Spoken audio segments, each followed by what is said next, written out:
प्राचीन समय में चित्ररथ नामक एक रमणीक था।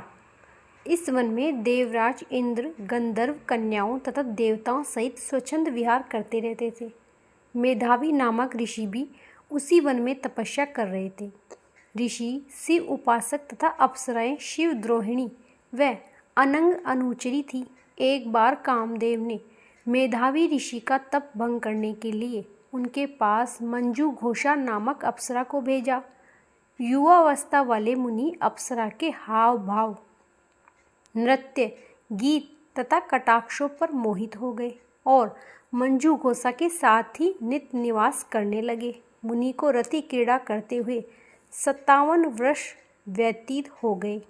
एक दिन मंजू घोषा ने देवलोक जाने की आज्ञा मांगी। तभी मुनि को ज्ञान हुआ कि वे इतने वर्ष तक एक अप्सरा के साथ काम क्रीड़ा करते रहे और अपनी तपस्या और शिव भक्ति से विमुख हो गए। उन्होंने आत्मज्ञान किया कि मुझे रसातल में पहुंचाने का एकमात्र कारण अप्सरा मंजू घोषा है। उन्होंने मंजू घोषा को पिशाचनी होने का श्राप दे दिया। मंजू घोषा ने कांपते हुए मुक्ति का उपाय पूछा। तब मुनि ने पाप मोचनी एकादशी का व्रत रखने को कहा।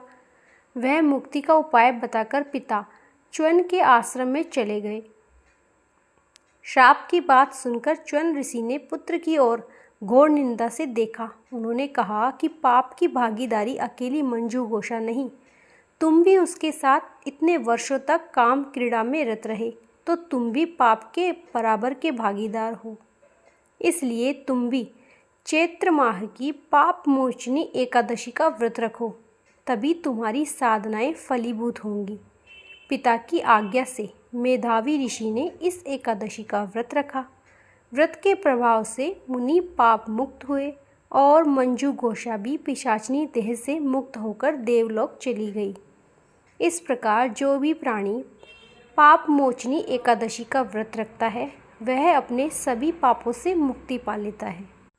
पाप मोचनी एकादशी व्रत के लिए सात्विक आहार अपनाएं, ब्रह्मचर्य का पालन करें, भगवान विष्णु की पूजा करें, झूठ और क्रोध से बचें, दान पुण्य जरूर करें। इस दिन जरूरतमंदों को अन्न वस्त्र या धन का दान करना जरूरी होता है।